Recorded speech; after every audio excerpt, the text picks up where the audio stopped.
It's Superhero, and you're listening to Inspirado Projecto.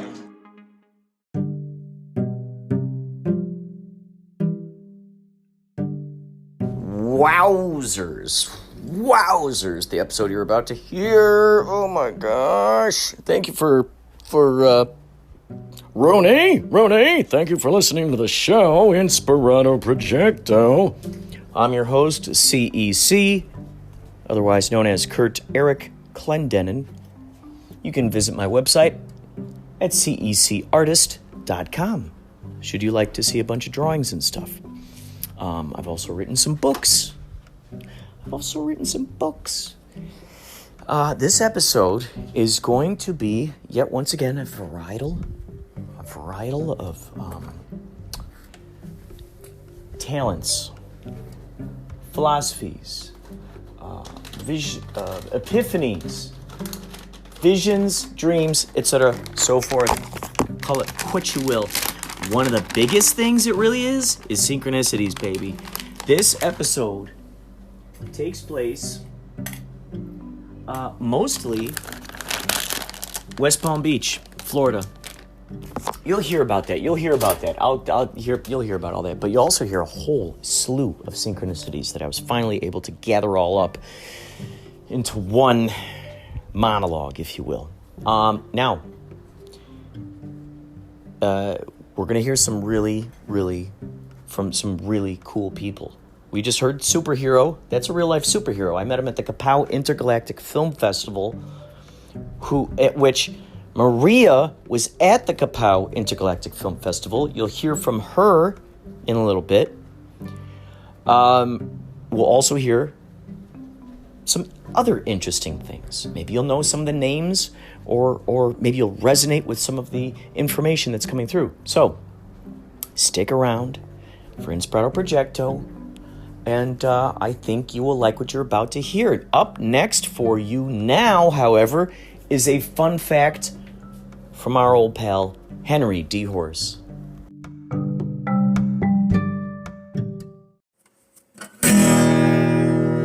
Here's your fun fact. All kittens are born with blue eyes.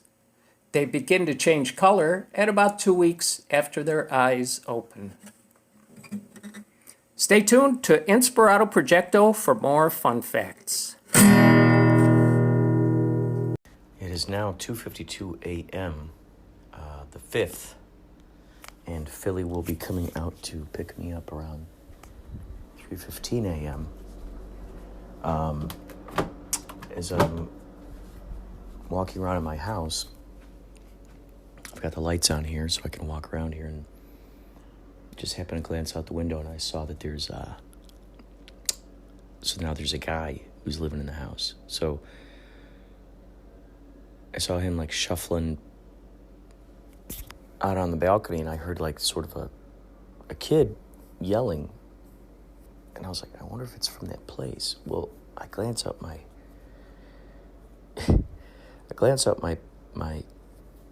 there's a big sliding glass door here. I glance out this window, and they could totally see me in here, And I glance out there, and I see the kid out on the balcony. Like, the kid is out on the balcony. And I'm like, just thinking, this is really early. Like, what's what's going on? And it's windy out there. It's windy. Now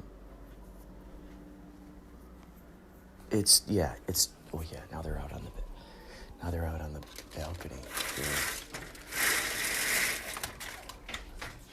The woman is. Okay, now she's going back in. But, so this is going to be interesting with these new neighbors. Wow, intriguing. And it's crazy because I just now realized that throughout this whole time, neighbors everywhere can look into here.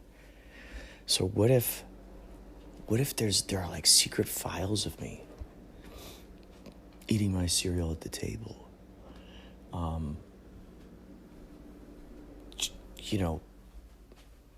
Just being a goofball. Wouldn't it be interesting if there'd be a way to compile all of the data of all the videos that you were ever accidentally caught in? I thought about this many years ago, but now this idea is resurfacing. Now, especially with digital technology and facial recognition software, I'm sure you could do it.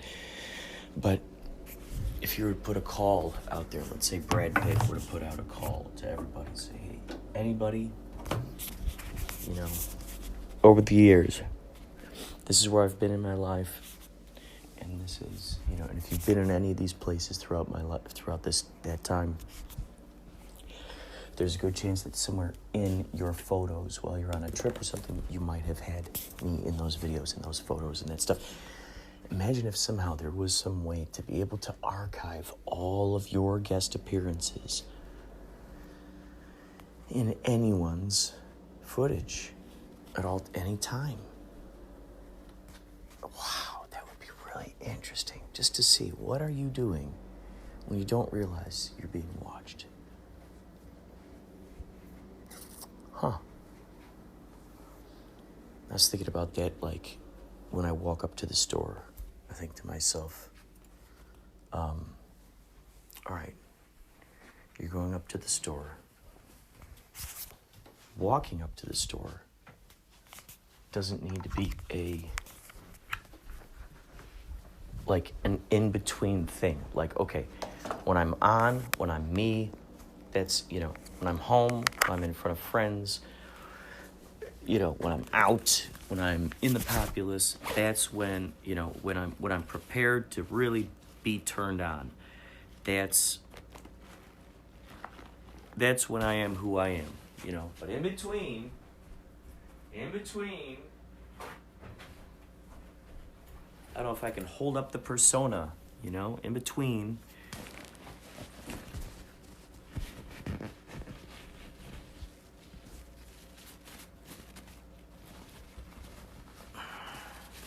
But yeah, anyway, it's just a strange thing when you think about that. I saw this, like, I think there was like, it was like some meme. It said, when the mailman sees me versus when my social networks see me. And it showed like two different faces, two different personalities. And so I think that's kind of an analogy of like, okay, got to do the errands. Okay, I'm now the person on the left side of the picture, or am I the person on the right side of the picture? So I try to be the best version of myself everywhere I'm going, or is that a facade that I'm wearing until it wears down? I forget to put it up, you know, and then bam. Now all of a sudden, then people see the real side of me. Dun dun dun.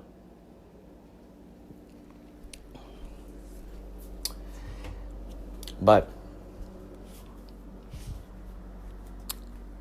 lots of mysteries in this world, aren't there? Lots of mysteries.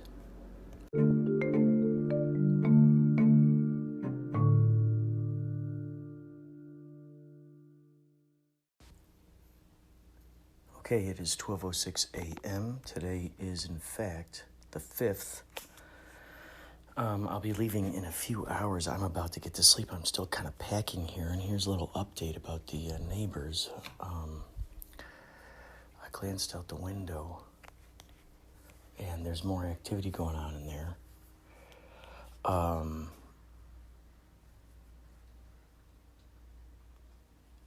I saw a woman outside, like, hammering something together. There are planters in there, and there's a kid sitting in the table looking out the window with a hood on. Remember I told you how strange that would be to look over there and just see this person looking out the window, sitting at that table? Well, I just saw that idea come true.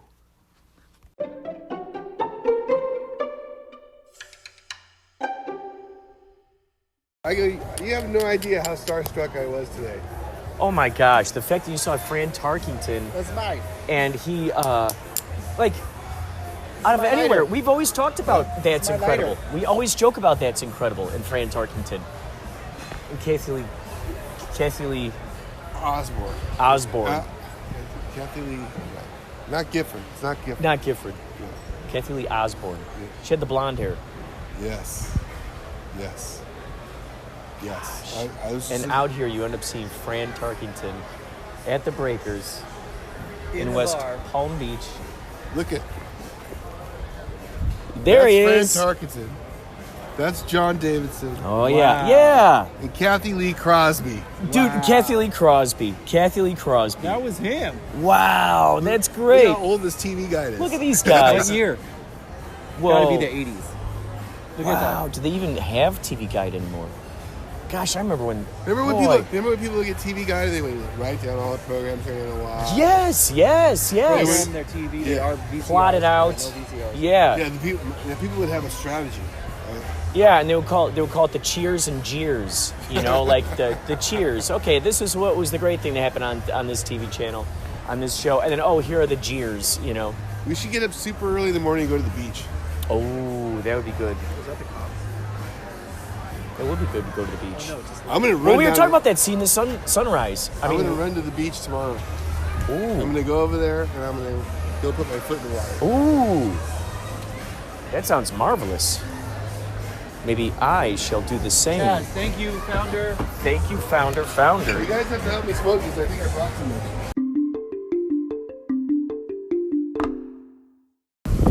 All right, time is now 12:18. We've got load-in time at 2.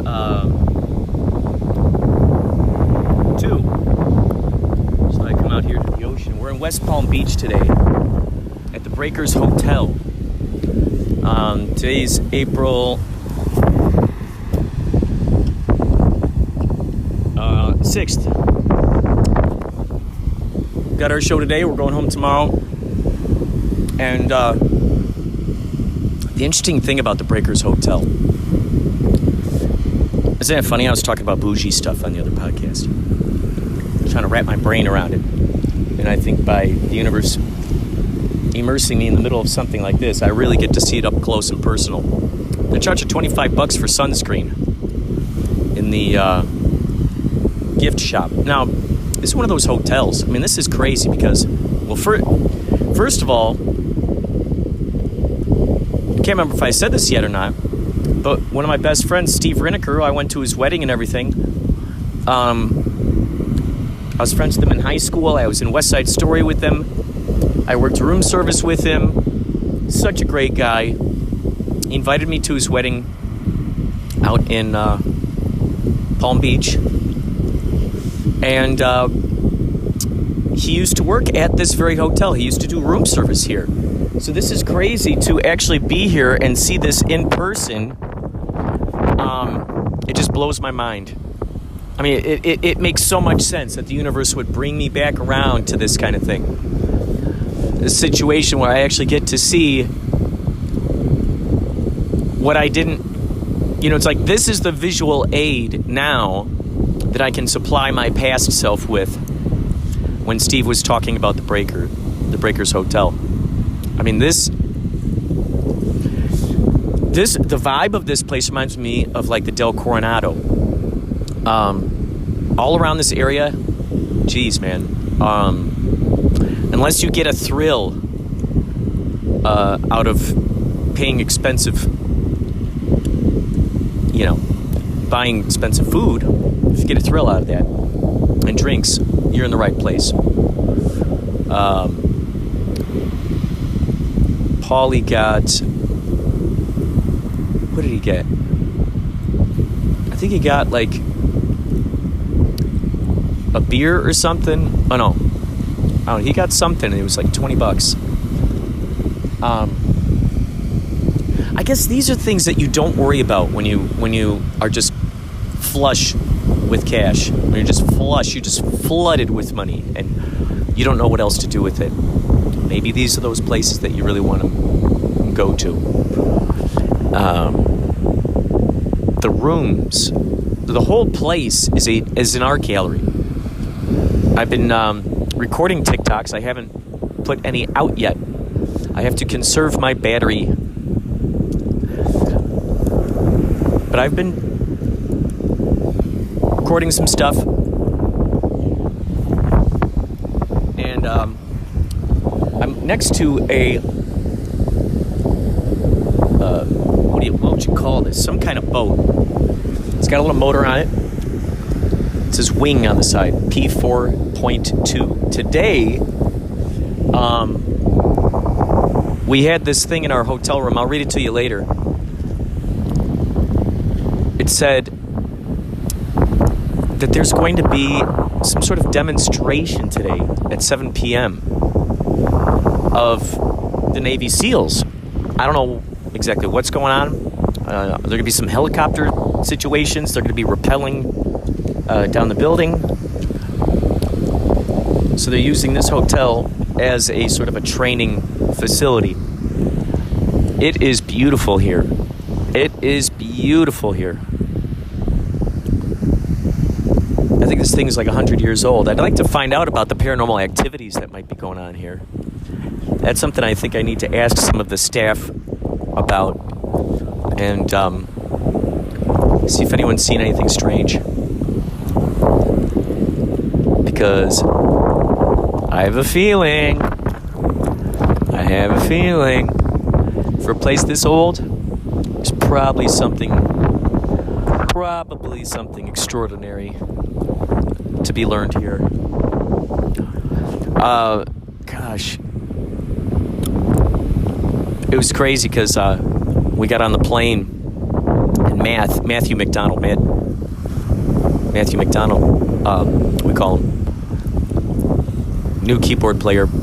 He had these two hard-shelled cases, and to put it on the plane, it cost something like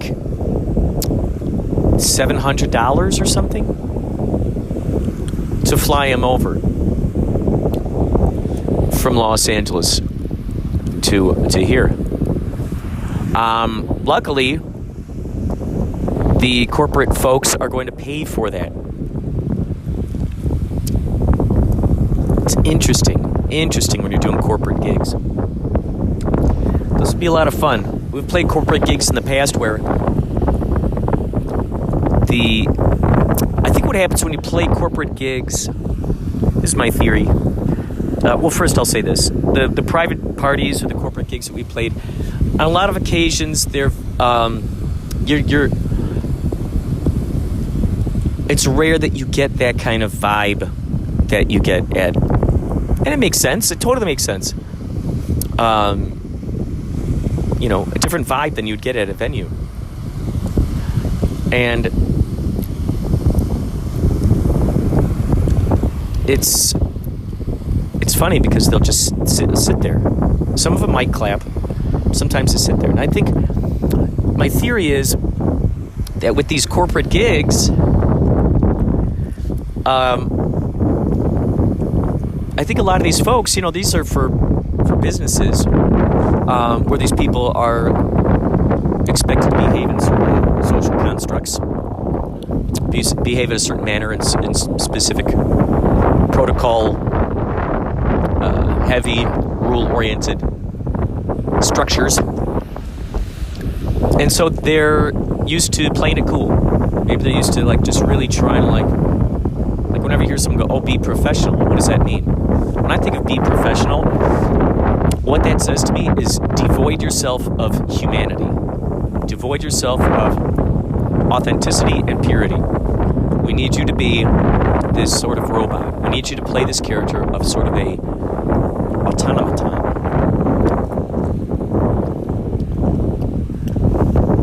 And we need you to just do what we're telling you. So I think a lot of these people, they're sort of like tight, so to speak. They're rigid. So, hello. So, I think what happens is when you're playing for these gigs, they're not used to being loosened up. They're not used to being playful, funny, cheerful. They're not used to letting their wild side shine, or their hello. Oh no!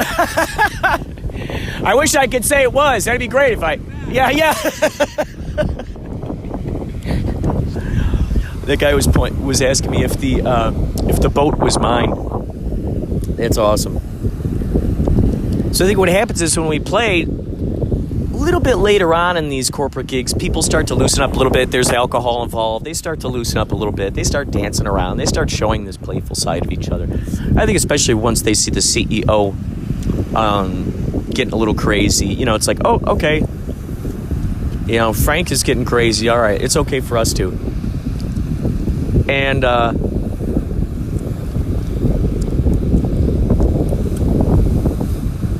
I'm just thinking, why didn't I just tell that guy yes? I did come in. I did boat. That was me who boated in on this raft that's just parked here on the beach.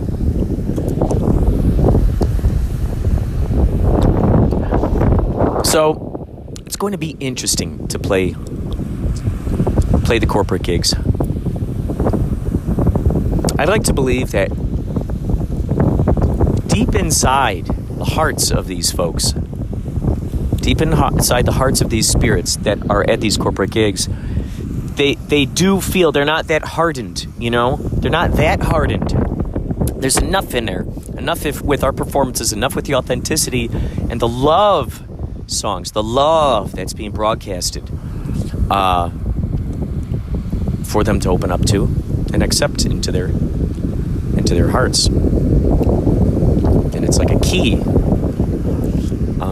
And I think what happens is with enough, you know, playing enough, they're like, oh, it's waking up. It's waking up. Yeah, it's waking up. All right, okay. I've had myself a margarita. Maybe I've had a pina colada. I'm ready to hit that dance floor or sing along. So this will be fun. Are you in a band? Have you ever been hired for a corporate gig? Have you ever had to fly out someplace to perform for something? I'm curious. I'd like to hear what you have to say about that. By the way, thank you for listening to Inspirado Projecto.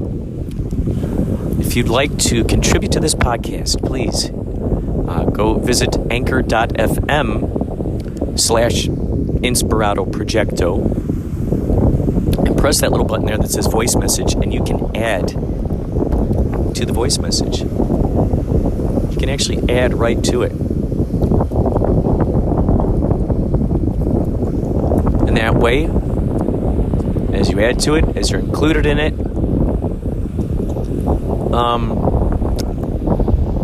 you can share the episode with your friends. In fact, if you like this episode, if you like what you're listening to, please share it with anybody who you think it might work with. Hello!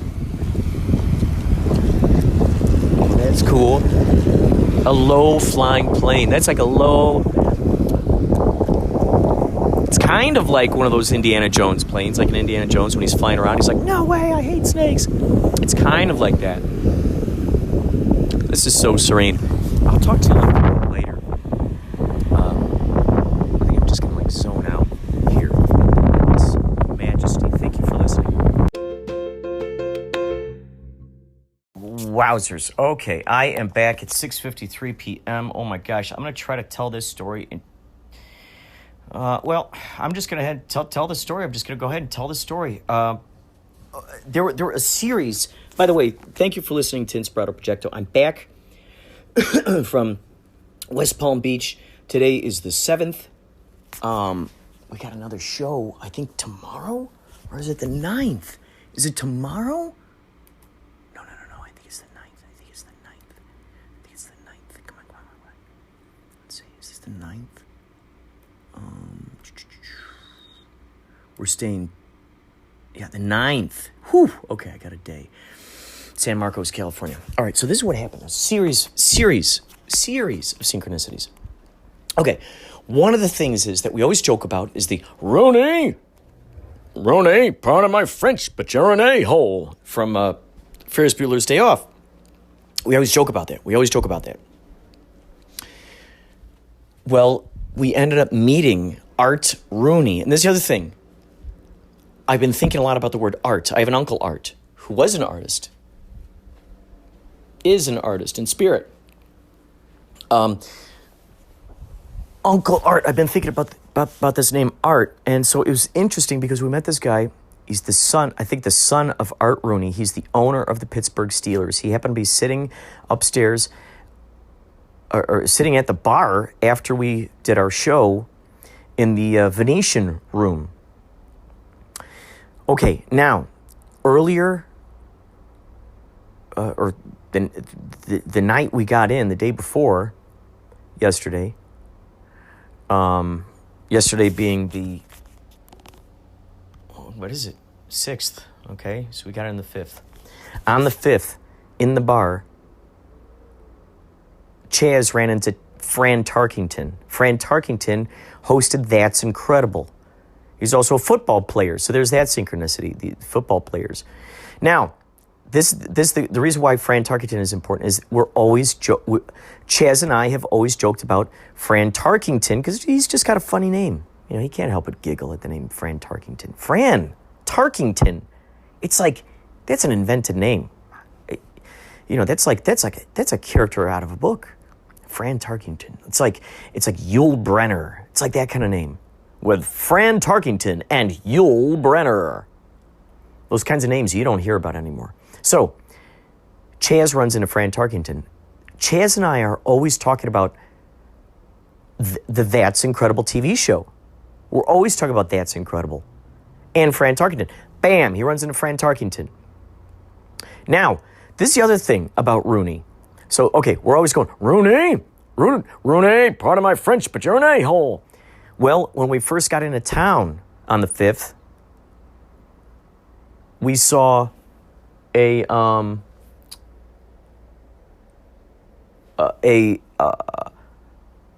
shuttle was taking us from the airport to the Breakers Hotel, and we passed by a restaurant that was called Rooney's. Rooney! So we start doing that. When we see it, little did we realize, the very next day after our show, we'd actually meet Art Rooney himself.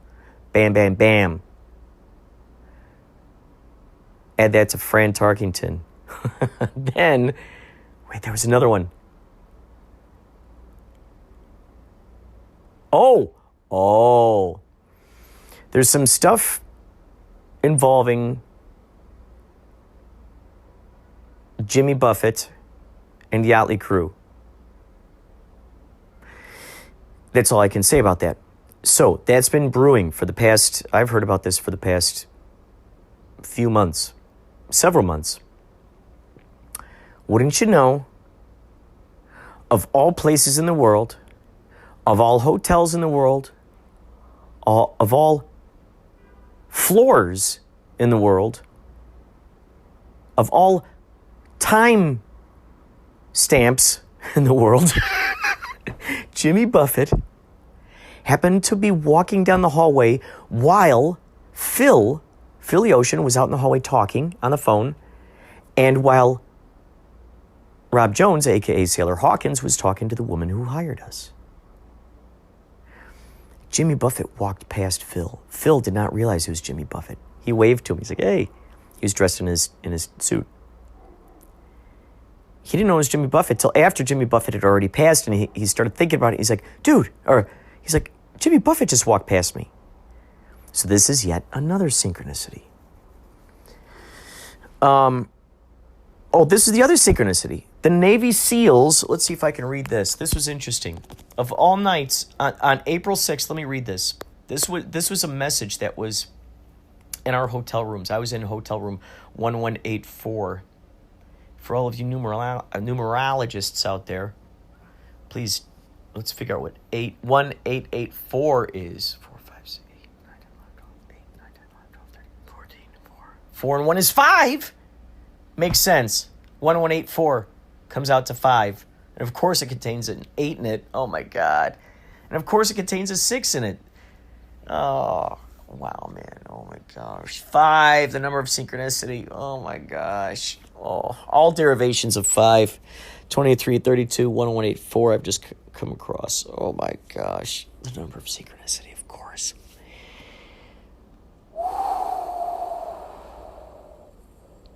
Wow. Instead of THX 1185 or 11, what was it? What was that? The movie George Lucas did. THX 11. Oh my gosh, that number's in all of his movies too. Hold on a second. I can't leave you hanging here. THX 1138 maybe? Is that it? Yeah. Okay. Yeah. So instead of THX 1138, it was CEC 1184. Oh, maybe that's it. I'll make a movie about CEC 1184. So I'm going to read to you what was on the bedstand. April 5th, 2022. Dear guest, on the evening, because remember we checked in. Dear guest, on the evening of Wednesday, April 6th, 2022, a Navy SEAL demonstration will be taking place on property as part of a private event. Please be made aware that due to the demonstration, the South Logia seawall to the ocean lawn will be restricted from guest access from 5 to 7 p.m. The demonstration will include a helicopter approach, amphibious Zodiac landing along the beach, as well as cadets rappelling along the south side of the Ponce ballrooms. We apologize for any inconvenience this may cause, and we appreciate your understanding. If you have any questions or concerns, please contact Guest Relations by dialing 0. Sincerely, Kirk Bell, Hotel Manager. If you want to call up the Breakers Hotel and thank them for this synchronicity, first I'll say this. So that happened on April 6th. That was the night that we had our performance. So the Navy SEALs, here we are dressed up like Navy men, singing yacht rock songs. And the Navy SEALs, the Ponce ballrooms, we were in the Venetian Ponce ballroom. There's a bunch of them. We were in the Venetian. And it was funny because I talked to the organizer later on at the bar, the same bar where we saw Art Rooney, son of the father who owns the Pittsburgh Steelers. Pittsburgh Steelers. I wasn't even a fan of football growing up, but for some reason, just because the older kids on the block liked the Pittsburgh Steelers, we liked the Pittsburgh Steelers. So, of course, there's that whole synchronicity that I just now realized that came to pass. I mean, so how crazy is that? The Navy SEALs. So, yeah, so in that same place where we met the Rooney, the organizer of the event said, oh, yeah, we told our people that that was part of the event, because this says, so we went on at 8:30. So what I'm thinking here is they waited. They wanted to make sure. Oh no, wait. Let's see. Wait, 5 to 7. Yeah, I see. Okay, it's 5 to 7. All right. So all these folks were out there on the beach, or they were watching it through the window. Because honestly, if you open up the curtains, we had the curtains closed behind us while we were playing. But if you open up the curtains behind us, you would have been able to see these guys rappelling down. You would have been able to see all that activity from inside. You would, in other words, like you would not have gotten any of the sand shooting up at you from the helicopter. That must have been crazy. They were like, yeah, people were jumping out of the helicopter. They were rappelling down the walls, and they just pretended that was part of the whole show. That Yachtley crew is included. So you add all these things together. Even guys in Yachtley crew were astonished by the Jimmy Buffett synchronicity. Like that actually, I think, woke them up a little bit. Because every time when they go, oh, what a small world, I go, yes, and a magical world. A magical world. This is happening because we imagined it. So let's just keep dreaming bigger.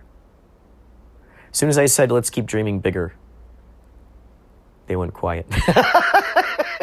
It's just, what? Like, if we can match up the celebration, this goes for me, I'm saying it out loud here. If I can match up the celebration to be equal in enthusiasm and excitement, if I can align myself with that excitement, that enthusiasm, that wah vibe that you feel when you're free falling, I'm sure. If you can match up that celebration,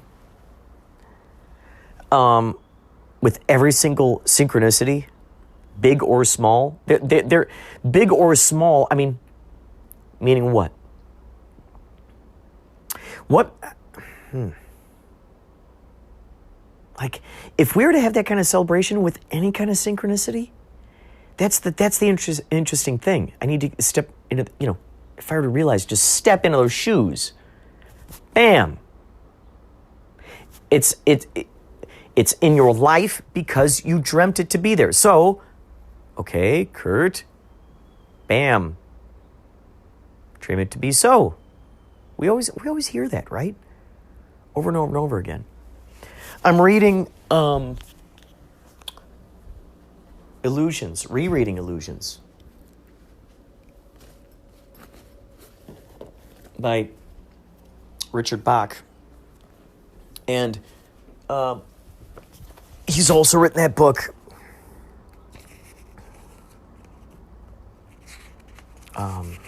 It's not. Wow, he didn't even write it.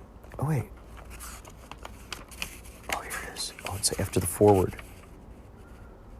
Jonathan Livingston Seagull. This is called Illusions, The Adventures of a Reluctant Messiah.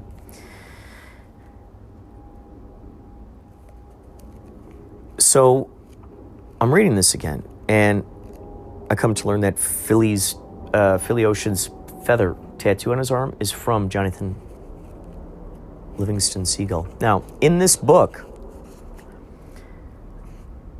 this guy, Don Shimoda. Shimoda. Don Shimoda. Don Shimoda. So, the Don Shimoda guy is like this Messiah sort of dude. He believes things to be true and they're happening and they're true. And so the way that Richard Bach wrote this book, or this Bach, if you will, the way that he wrote this Bach was as if he himself had met this Messiah guy out while just flying around in his plane.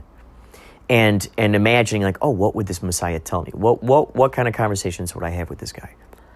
And Richard Bach asks Don Shimoda, he goes, where did you learn how to do this stuff? And he said, oh, it's in the Messiah's Handbook. And so the idea is this, so Richard Bach, his character in here, is reading through the Messiah's Handbook. And what it is that every page has some sort of different little parable on it. And so the idea is that you put out your intention. It's kind of like rune stones or, a pendulum or divining rod. That type of thing. Tarot, tuning into the universe. And just and putting out an intention, closing your eyes, zipping open to a page. Oh, and there we go. And now here you are. And then you read from that. And you see how that applies to what you were talking about. Now, this is a trick. It's so interesting. This is something that Lawrence August and I, we were at a party years ago. And he and I, there was a bookshelf there. And we go, hey, he pulled out a book. He just happened to pull open a book, flip to a page, and it had to do with either something we were just talking about or something that totally applied to him. So once we realized, because he read it out loud, we're like, oh, flip to a page. He's like, oh, think of a number. I don't know, 1184. He flips to it. And then we get this nugget of wisdom. So then we go, ooh, let's do that to all these books. And so then he had his girlfriend there.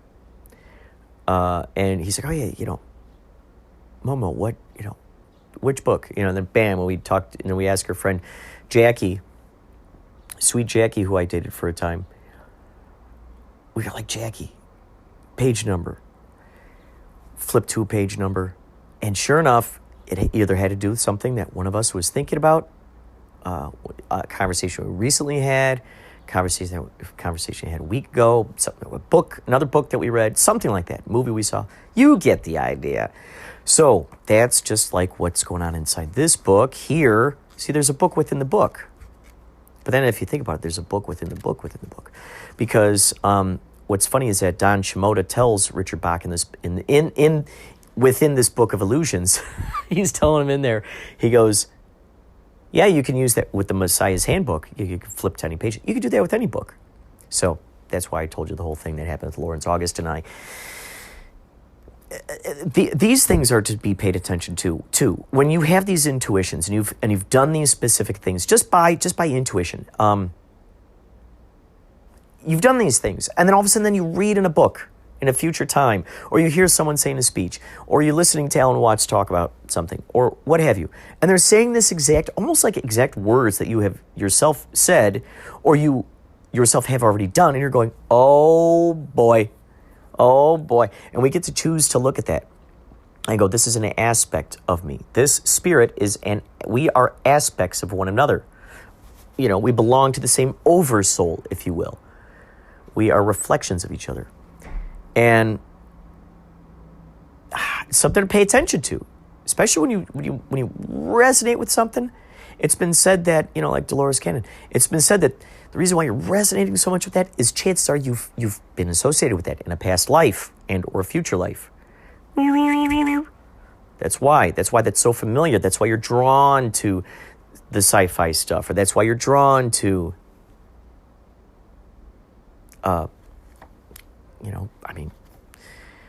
ideas like that. Oh yeah, let's flip through the book. Just intuition.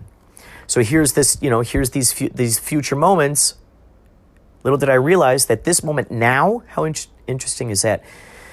This moment now could have been planting those seeds in the past self's head, going, hey, guess what? Here's a little nugget. You're gonna come across this. So, saying all that, having said all that, there are portions of the Messiah Handbook within this book. So, like there's something here that says, you teach best what you most need to learn. Live, never to be ashamed of anything you do or say is published around the world, even if what is published is not true. Your friends will know you better in the first minute you meet than your acquaintances will know you in 1,000 years. The best way to avoid responsibility is to say, I've got responsibilities. There's no such thing as a problem without a gift for you in its hands. You seek problems because you need their gifts. The bond that links your true family is not one of blood, but of respect and joy in each other's life. Rarely do members of one family grow up under the same roof. I mean, it's like, whoa, dude. These are wise. Each one of these things. Argue for your limitations, and sure enough, they're yours. All this stuff is making so much more sense now as I'm reading this, because the time between when I was reading this and now, there's been so much more information that's just flooded into my brain. Thanks to these wonderful sources. I've been talking a lot with Phoenix lately. We've been texting. She's just been giving me wonderful epiphanies and revelations. And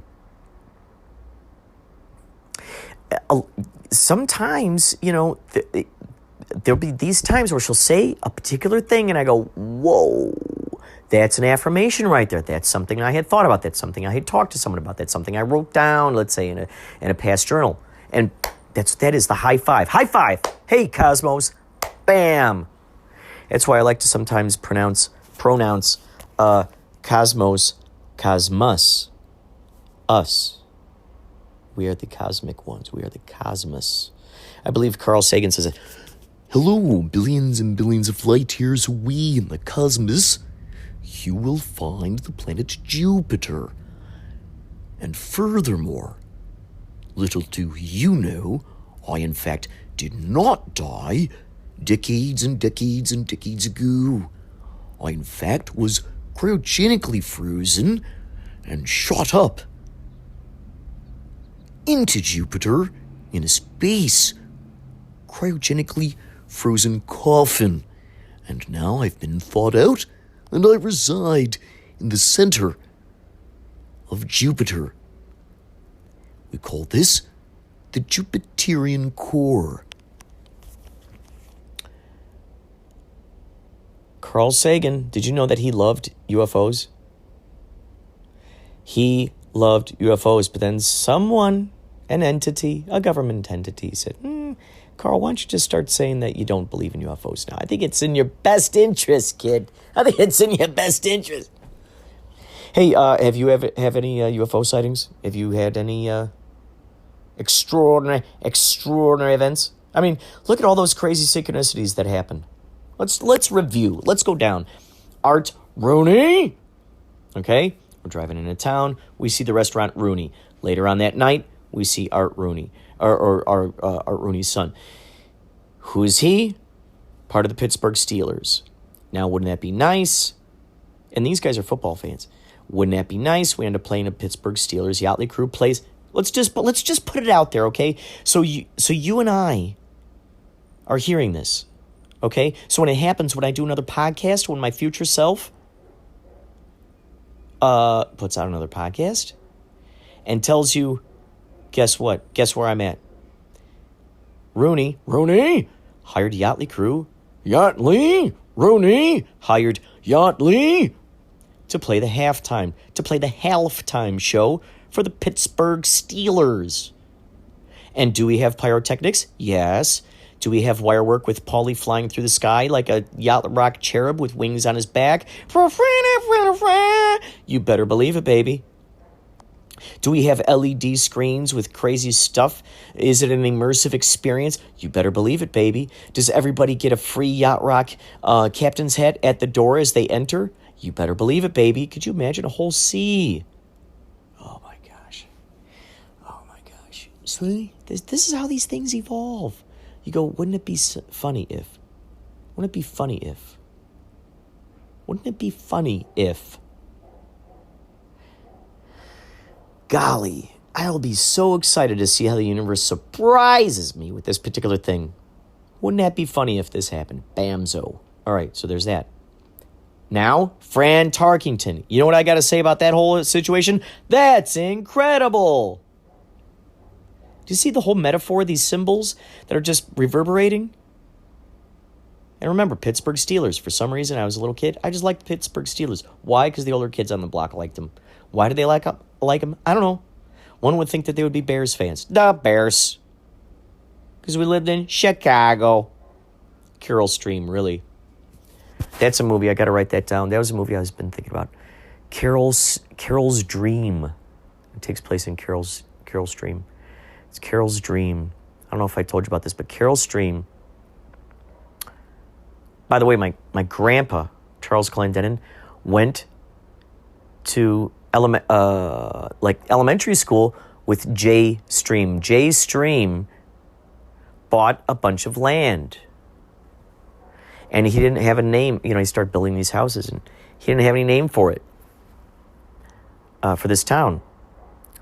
And his daughter, Carol, was in a car accident, a bad car accident, and she was in a coma. And he said, Carol, if you come out of this coma, I'm going to name the town after you. I'm going to name it Carol's Stream. And there was a stream. I don't know if anyone's ever called it Carol Stream. It should be. I'm calling it that right now. In fact, I got a sharp picture in my head. And in fact, the location I have in my head, I have dreams about this location. A lot. This pops up a lot. Flying through the neighborhoods. It's at the corner of Arrowhead and Thunderbird. If you come off of Gary Avenue, you turn on a Thunderbird, drive down. Now, Thunderbird will either keep going, or you branch off to Arrowhead. Now, right before that curve, there's a little park right there. There's a stream, and that stream runs all throughout the town. And in fact, when it was frozen in the wintertime, that's funny, like thinking back on this, but you know what? I think this is because my version of myself right now is making sure that ice is sturdy. Now, yeah, sure, sometimes your foot would go through the ice. That was not fun on a winter day and your foot's cold and you're walking to school. But we would take the stream, or the creek, as we call it. We called it the creek. So we take the creek, we walk along, and sometimes, you'd carry a stick with you, you bat through the ice. But yeah, we would take that all the way to Jay's Stream School. That was our junior high. Elementary school, Carroll Stream School. High school had nothing to do with the streams. Glenbard North. One would think it was Carroll Stream North. Carroll Stream, why not? Carroll Stream High School. Carroll Stream High School. What's Glenbard? I don't know. It's a part of Glen Ellen and Lombard. That's what it is. Oh, that's what it is. So there's Glenbard East, West, North, and South. And there were rivalries between them. Glen Ellen and Lombard. So that's how that is. Maybe I need to do a little more research. By the way, did I ever tell you about the corn monster? There were sightings of the corn monster. And we loved playing in the cornfields. I tell you, when Billy Thurner played Children of the Corn for us for the first time, we were shaking in our boots because his backyard faced the cornfield. Next door to him, the Grants, Nathan Tim, Sandy Gary. I always thought that was funny. There's a street named Gary Avenue, and we lived across the street from a guy named Gary. Those kinds of things, when you're a kid, when you're young, you start noticing those similarities, those like, ooh, that's interesting. So I've always seen those patterns, and they've always shown themselves to me because I've looked for them. I've been excited about it. Like, all right, what are the patterns? And I think we all look at the patterns, don't we? Don't you? You notice something happening again and again. You're going, ooh, there's a pattern here. Look at that. There was the horn. See that? That serendipitous moment? Synchronizing with me saying this? That's another high five from the universe. Those are those affirmations. It's like, yep. Yep. Sounds like a honk, but it's going, yep. Anyway, I think that's all for now. I think what I'm going to do is I'm not going to make any promises, but I will say that the person closing out the show is Blythe Baines. You better believe it. Blythe Baines, thank you. Oh, and maybe at the top of the show, let's see, who should we put? Well, I think I'll find Superhero. I'll put Superhero at the top of the show. Blythe Baines will say goodbye to us. And then maybe if you stick around, you listen to the Facepalm theme song, baby. Take care. Thanks for listening to Inspirado Projecto.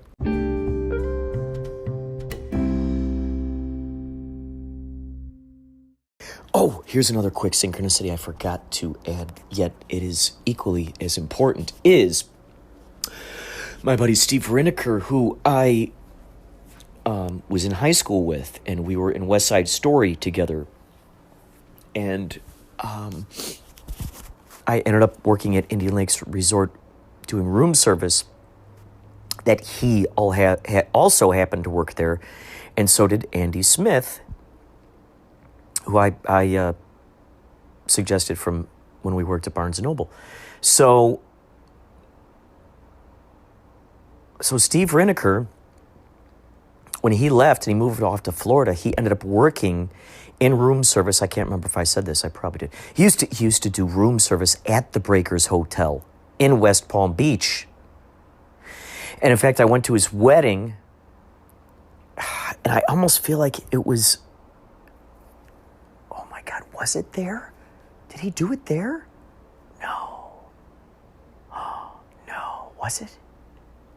No. Huh. God, I felt such a familiarity with it. But while I was there, it was just crazy. I just imagine my buddy, young Steve Rineker, running around doing room service all around the Breakers Hotel. Little did I realize way back then that my future self would be talking about it now. These are things to take into consideration when we think about our future selves already knowing something that we do not know now at this moment. Our future selves know something. For instance, when I was making Max Neptune, the retro sci-fi, Max Neptune and the Menacing Squid, it's on YouTube if you want to see it. When we were making that, there was always that like, whoa, someday this is going to come out. Someday. Well, guess what? That movie's been out. Like 10 years already, over 10 years. So now my future self is already on the other side of it. Whereas, back then I didn't know that. So it's these kinds of things. And once that happened with Max Neptune, then it started getting me into this kind of mindset, like when we were working on Bloody Bobby, which is called Legend of Fall Creek. They renamed it. Legend of Fall Creek, Black Pumpkin. For each of those movies, those are both Bloody Bobby movies, and they're on Amazon, iTunes, in case you want to see them. Black Pumpkin is on Walmart shelves, by the way. Anyway, the main point is, while working on these movies, I was simultaneously, going, okay, someday this is going to be finished, and I was simultaneously thinking that, and the idea of, I'm on the other side of this now. I'm on the other side of this intention, the action that I'm taking in this intention. It's already happened. Here it is. Like, so you're shooting the movie and you go, okay, but this is going to be shot. And then, okay, then it's going to be edited. Then it's going to be shown. It's like that process. And then it's going to get distributed. Then it'll make some money back. Then we can make another movie. So there's that kind of like, whoa, zip, zip, zip, zip, zip. So thinking about, okay, right now, let's say, for instance, if I were to look at all my notes that I made of all the different movies, I've been writing them all down. I've been getting them into my notes lately. I write them down. I have them on all kinds of different notebooks and stuff like that, but I've been getting it down in my notes here in the phone. If I were to look at each of those and go, okay, my future self has already created those. Okay, so he's already created those. He exists right now. These are done. These are finished. These are created. They're out there. These are animations. These are musicals. These are animations. These are pinball machines. Now, wouldn't that be interesting? Every once in a while, I think about what is my future billionaire self doing right now with that money that he always wanted to do with it. Because, I've always wanted to be the media. I've always wanted to have my own radio station, have my own television station, have my own newspapers, magazines, my own media, my own me-dia, M-E, capital M, capital E-dia. And D-I-A, Dea, that's like God, goddess. The me goddess, the me God. Media, me God. Is it a mind exploder? Is it not a mind exploder? So I've always thought about that. And what happened? I ended up doing DJ work for K-Chung. 16:30 a.m. Chinatown, baby. I'll get back into those studios. That was the whole reason why I approached Mickey Dolenz about doing the promo for this show. In fact, I'll probably just sneak it in right after I say this piece here, just so you can hear what his promo. We'll still hear Blythe Baines, of course. But that's why I interviewed. I asked him to say, you're listening. This is Mickey Dolenz. You're listening to Inspirado Projecto. I was going to use that soundbite and I did, and I have. For the radio show. Little did I realize that would evolve into a podcast. See, now my future self knows this is a podcast. My future self knows that this is a talk show. My future self knows that, because this is the way in which it's evolving, or it'll be 1 hour long. Podcast, recorded, improvised, right there, off the top of my head. Now, what's going to happen is what's going to be edited in there is it could be kind of like Midnight Gospel, where parts of it all of a sudden it goes, now it cuts off into a let's say if I start talking about something, if I'm like, oh yeah, and this is what happened back then, bam, now all of a sudden you hear my narration and you see what that is, maybe in an animation, maybe it's a short film, maybe it's a film that does not make sense, maybe it does make sense. So it could be an hour of me just telling, or 2 hours. I mean, if we're going to do a feature film, let's go for it. Let's go for it. Let's go for it. I mean, wouldn't that be crazy? Spotify lets me do that. So, something to think about. Something to think about.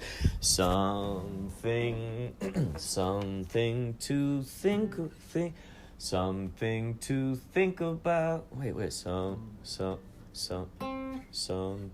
don't,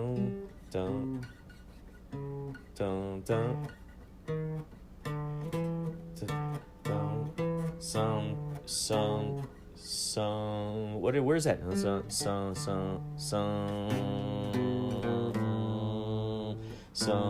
Something to think about, something to think about, something to think about, something to think about, something to think about, something to think about, something to think about, something to think about,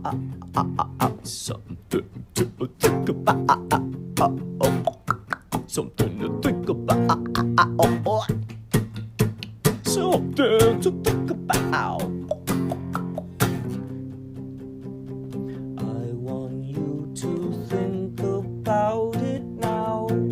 Oh, I want you to think about it now. I want you to think about it now.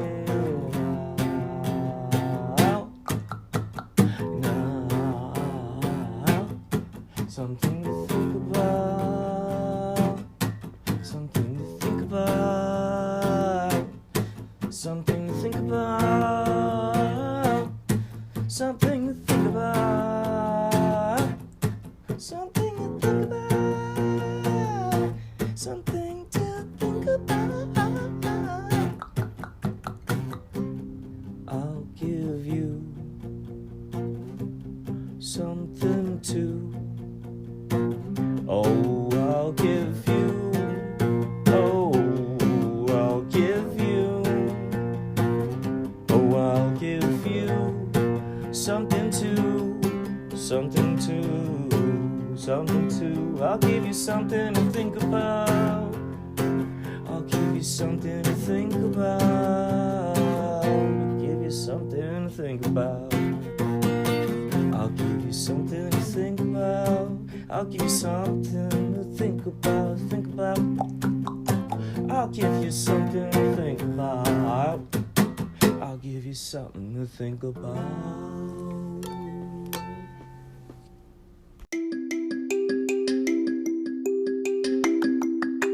Hi, it's Mickey Dolenz here.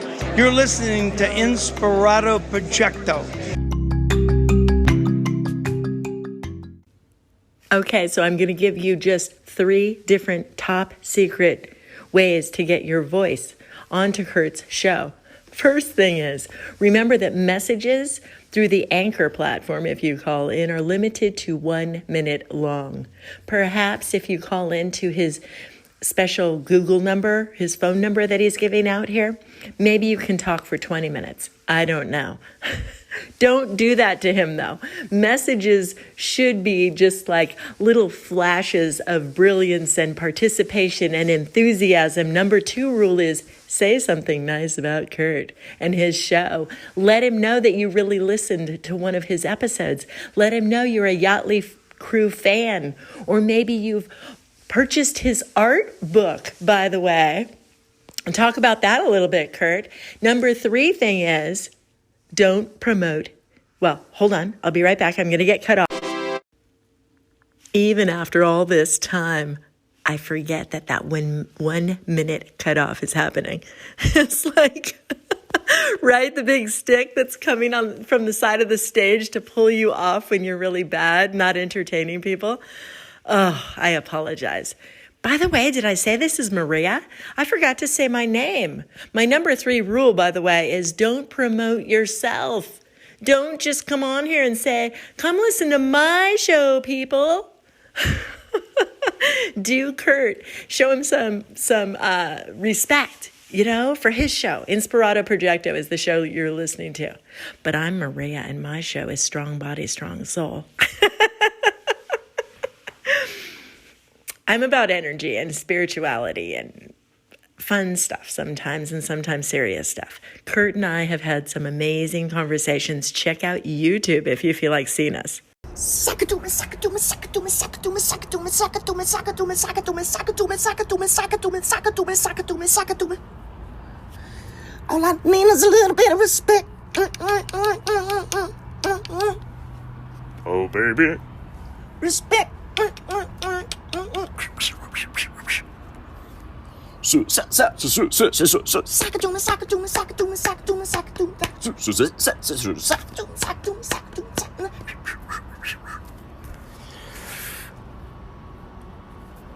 How's it going there? Maria Humphreys, Strong Body, Strong Soul. I always listen to your podcast when I'm cleaning house over here. Hey, Angela, guess what? I'm talking to Maria Humphreys over here. No way, Tony. Get back to scrubbing the carpet. Okay, all right. I just want to say something to Maria Humphreys. I said get back to scrubbing the carpet, and after that, wash the dishes. Oh, I already washed the dishes. Don't you, Tony? Don't you be that's insubordination, Tony. Okay, all right, Angela. All right, listen. Hey, who cares? Hey, listen. Hey, it's worth the punishment, all right? I'll run another 3 blocks around there. All right. Oh, Angela. All right, hold on. I gotta go. Hold on. Hey, put away the taser. All right, thank you so much, Tony Danza, for stopping by. He ran out of the room with my phone. Maria is, that I think Andy Kaufman would be very proud, Maria, of those cosmic morsels, giblets.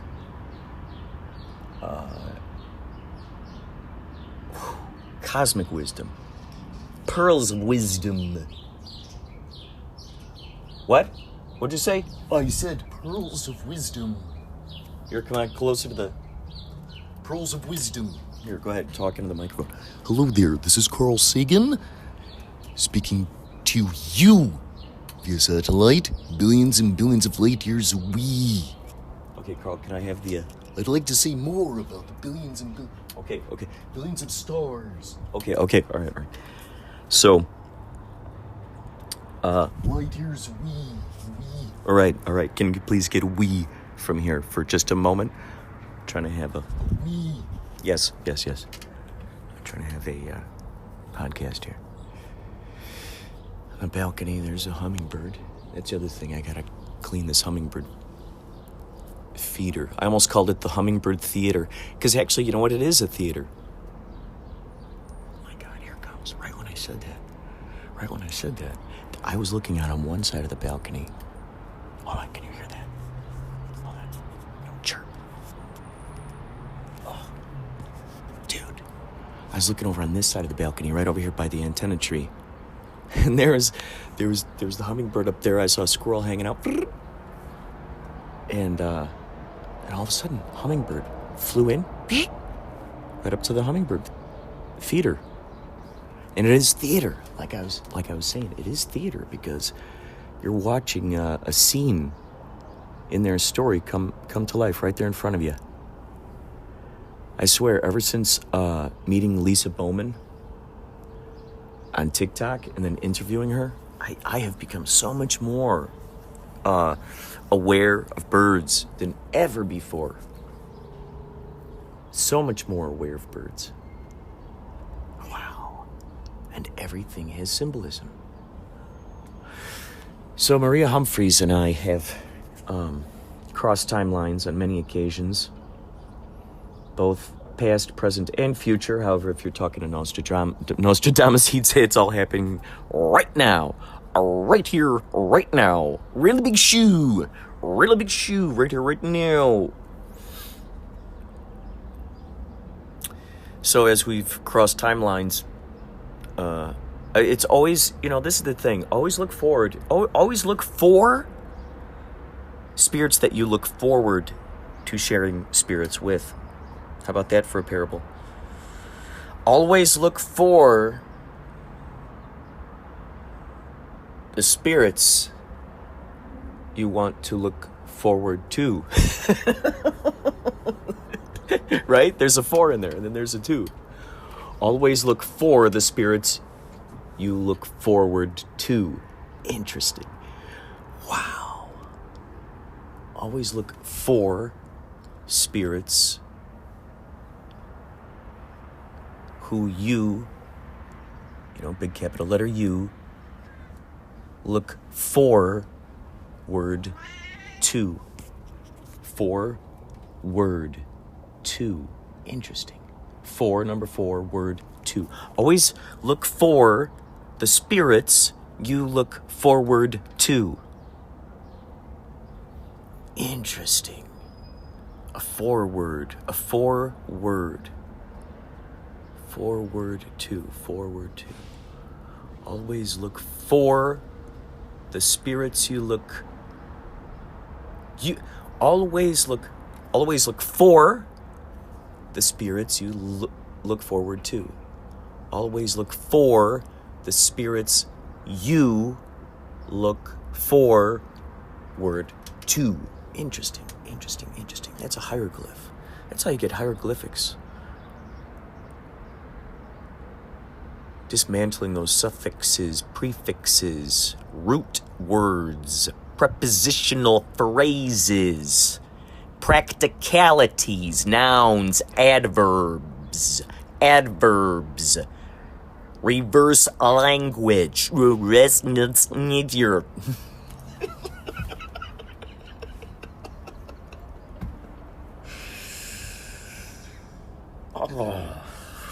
melted on a toasted sesame bun. There, I've said it.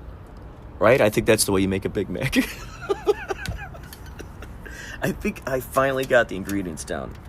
It only took decades. And after 6 minutes of talking to you, I've figured it out.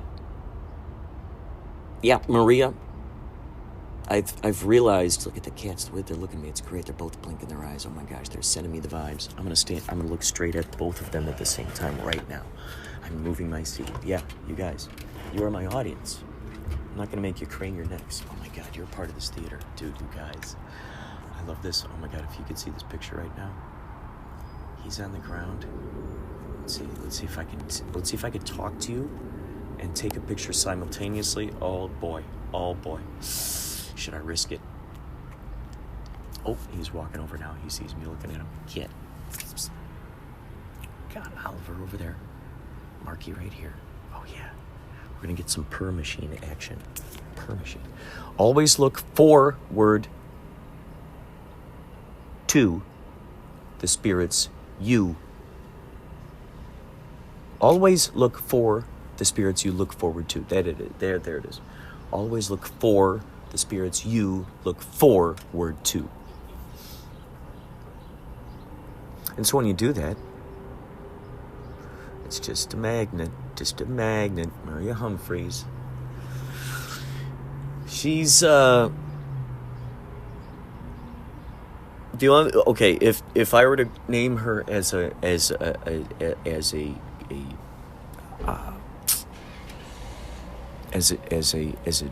animal, as a fish, I would call her a squid. She's got the tentacles. She's got the ink. Ink being a symbolic representation of, people who write, people who draw, because she's an artist in many medias and mediums.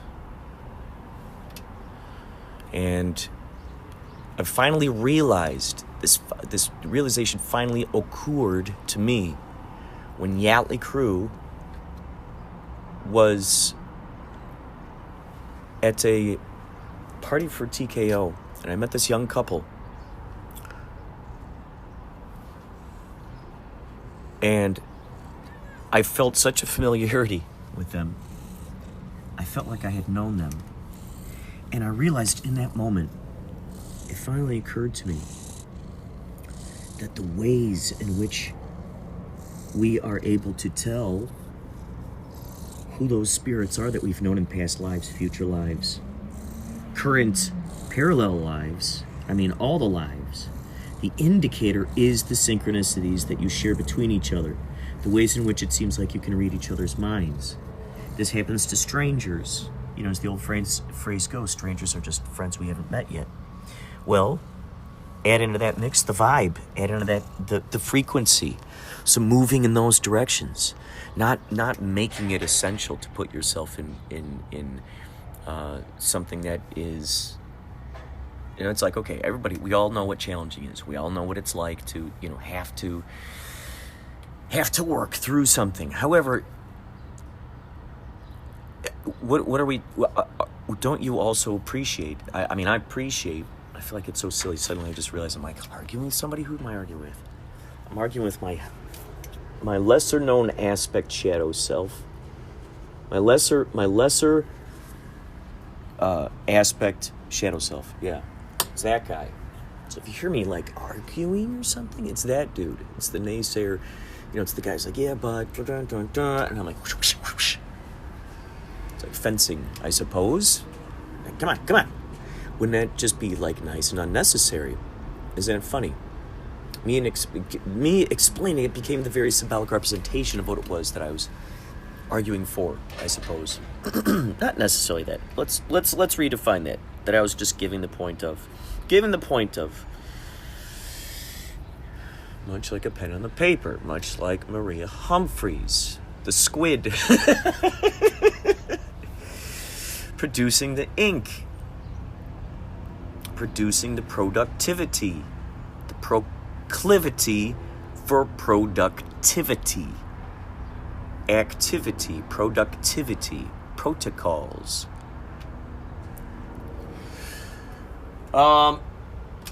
Yes, very productive. Very. So that's my indicator that I've known this person in past lives, is when I've shared these synchronicities with them, there's a familiarity. Look for that. And that way we get rid of all the excuses of going, oh, me, poor me, I don't have any friends, any family. Nobody likes me. Nobody likes my jokes. Oh, God, I know so many impressions of so many celebrities, and nobody wants to hear them anymore. Nobody wants to hear my impressions anymore. Really big shoe. Thank you, Don Rickles. I'm not Don Rickles. I'm Carl Sagan impersonating the other guy, Ed Sullivan. Really big shoe.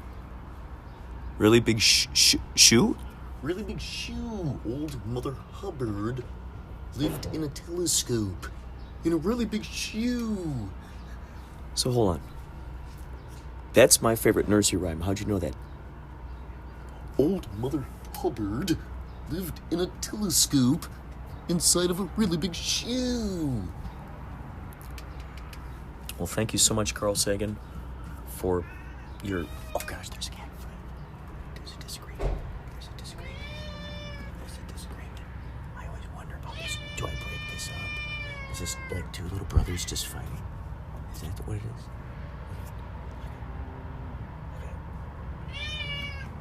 I'm like National Geographic here. I see the tigers in the wild. And they're not used to me. This is getting this close.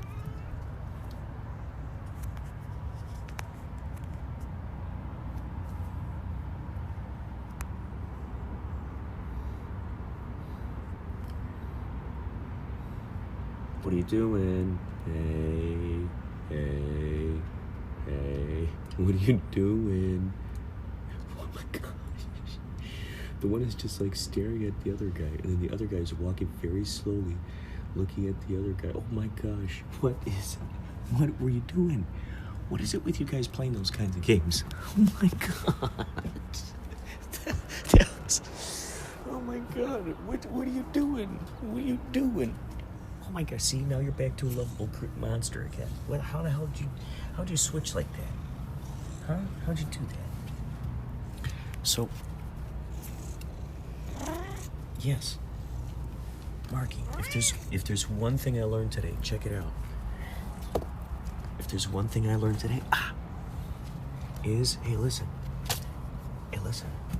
always look for the spirits you look forward to. All right? You understand? Are you catching my drift? Are you catching a wave on my drift? Oh, I'm gonna lay down on the balcony with you. We're just gonna lay on you. Okay? You're a pillow. Oh my God, that's amazing. Marky, your body can withstand the weight of my head. Okay, I'm putting full weight on it now, okay? Oh, shit, okay. Hold on. All right, here we go. I'm gonna try to pull the full weight on. Can you hold it? How much? Is it too heavy? Oh my gosh, I'm almost fully comfortable. Oh. All right, let's see, hold on. Can you withstand it? How heavy is a skull? Can you handle 8 pounds? You're like 25 pounds. So that's like, it's a third of your body weight. I wonder if I could handle a third of my body weight laying on my body. What is that? Well, little dude. So that's how I discover who are the people that I keep in my life. Who are the people that I keep in life? That I keep in life. That I keep in life. Who are the people that I keep in life? When I see them shining bright, and I'm squinting at their light of familiarity shared between them and me. Look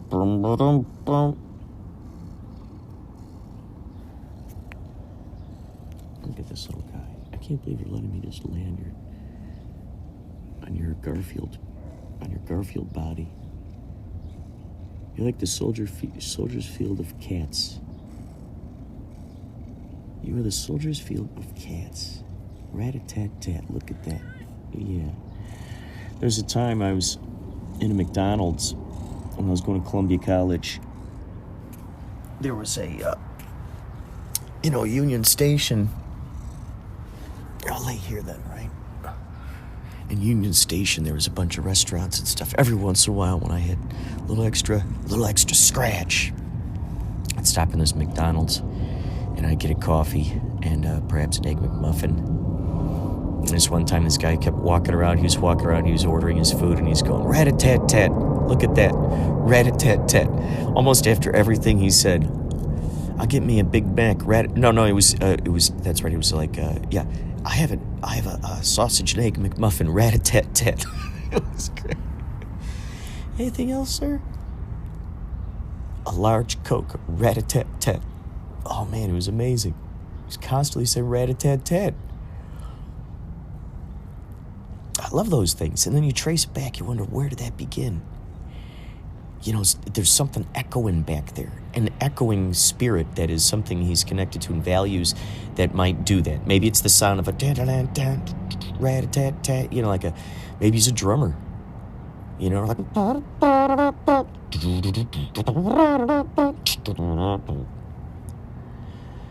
of those, like a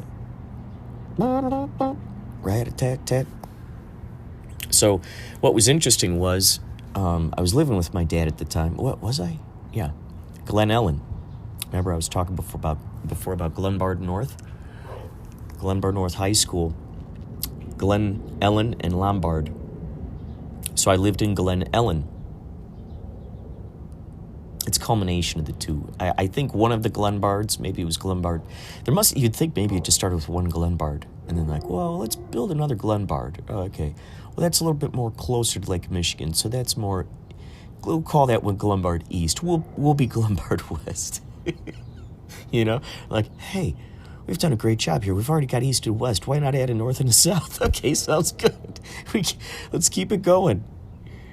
Let's keep it going. Let's draw the square of this. Let's finish the constellation of this thing. Wow, I've never looked down on a map and drawn the lines between them. That would be interesting to see that constellation if it's in a square. If it's no, couldn't be. It'd have to be no, yeah, it would be, yeah. So you could go. So you make the T between them like a plus sign. Isn't that interesting? Because in a sense, you're adding them together. The plus sign. But then if you draw lines on the outside band, then you get a square. How cool is that? Wow. So yeah. Glen Ellen. I lived out there with my dad for a time. I lived in the basement. It was a dream. I always wanted to live in a basement. I always wanted to have rolling chairs, and I had both. That was another manifestation of reality. That's for another story of another time. So I was living with my dad, and I forgot that R.R. Donnelly, he was working for them. He was doing technical writing. So just know if you work for some business, you know, there's a good chance my dad helped write those technical manuals. Imagine that, writing down exactly how something works. The process of that, taking it all apart, figuring it out, looking at it. No wonder why he liked working on cars, and it totally makes sense. The carpentry, it totally makes sense. Wow. So, he was out there. I forgot that he was out in Chicago. So, I was walking out of the McDonald's. This could have been the same day or a different day. Wouldn't that be cool if it was the same day? Let's just pretend the rat-a-tat-tat guy and this was on the same day. All right, for the record, let's just say we're gonna make the agreement right now that was on the same day. Okay, because why not? Your guess is as good as mine. So, and plus every single parallel reality is existing right now anyway. So in a sense, that already does exist. So since I'm living that in a different timeline, I'm just gonna go ahead and claim that. That happened. Isn't that interesting? You get to make up your own story. You get to make up your story of what you are. So what story are we telling about ourselves? What stories are we telling about ourselves? Oh, I'm horrible. I'm terrible. Oh, I'm so bad. Oh, I'm just so bad. Oh, I'm sorry. Oh, I'm just so bad. Oh, shame. Oh, shame. I mean, does that feel good? Does that feel good? So, I think, get to that vibration, excitement. Hallelujah. Nice to meet you. I am Hallelujah. Ooh, there's a character. I've never seen that character. Hallelujah. Oh boy. Hallelujah, dude. Hell yeah. You know, because you know that people would be making fun of his name too, like hell yeah, and not really knowing. Like kids go hells yeah, you know, hell yeah. But then you put it together, hell. Oh wait, Luya. Oh, hallelujah. Hallelujah. Luya. Is his last name Luya or is it Eluya? Oh my God, or is it Uya? What would that be? What would it be?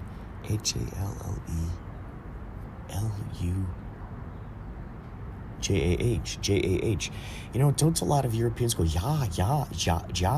Don't you see a lot of JAH in things? So that's yes. I think that means yes. Ha. So you got ha, like ha, laughing. Ha. Or a hall. Yeah, like a hall. Le. Ha, le. Lu, u means you. Lu, the you. Let's see. The hall of you.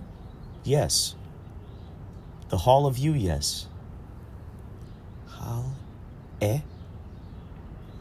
Let's see. Hale. Hallelujah.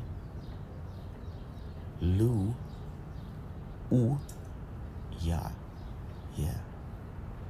Hallelujah. It's so Alan Watts says that hallelujah is the sound of angels laughing. Hallelujah. Hallelujah.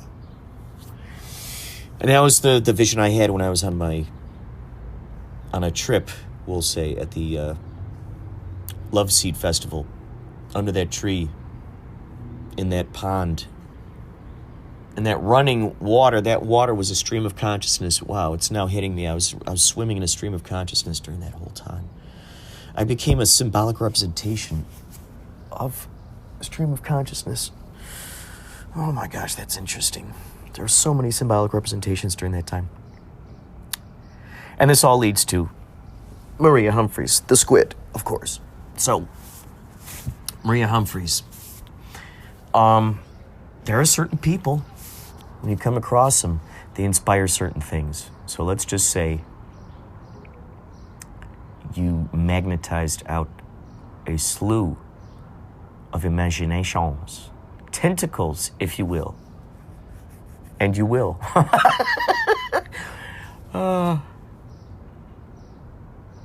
If you will, and you will. My brother said he used to have a teacher who would say that. If you will, and you will.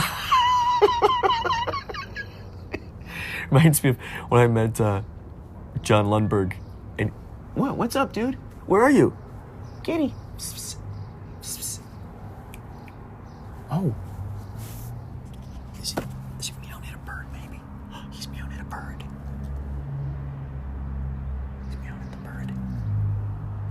Oh my God, he's staring up at him. There's a pigeon. There's a pigeon. That's... So, yes, tentacles. Isn't there a Greek god named Tentacles? Hello, I'm Tentacles. It's just a body just made of tentacles. It's just tentacles all over. I mean, there is some short shape of, like, let's say, of an earthling type body. Now mixed with that, just tentacles coming out everywhere. Tentacles everywhere. In fact, that could be the name of the movie about that guy. Tentacles everywhere. Tentacles everywhere. Just for the snobs, just for the word snobs and movie snobs, it's like they really want to nail the landing. They really want to make sure that they get the pronunciation just the right way, the richt way. Tentacles everywhere. Maybe that's how you spell the posters. The poster is like tentacles, comma, everywhere, question mark. Oh my God. And they call them tentacles, of course. But that's the thing, it's like, so for the snobs, they get to correct people, and people go, tentacles everywhere? Hey, have you seen tentacles everywhere? Imagine trying to add a question to a question, because you're asking the person a question if they've seen the movie, and yet the movie has a question mark. So, but what if you did not intend on ending your sentence on the question? What if you didn't want to end what if you didn't want to end your sentence with a da-da-da-da, but more of a ha-ha-ha? Hey, hold on. Stop right there. Are you afraid you're going to end? This is Blythe Baines, and you're listening to Inspirado Projecto.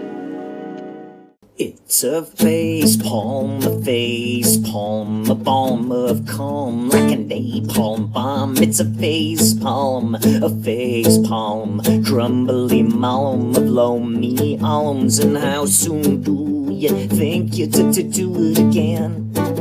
It's a face palm, Caricom alms playing Brahms on prom. And how soon do you think you to do it again?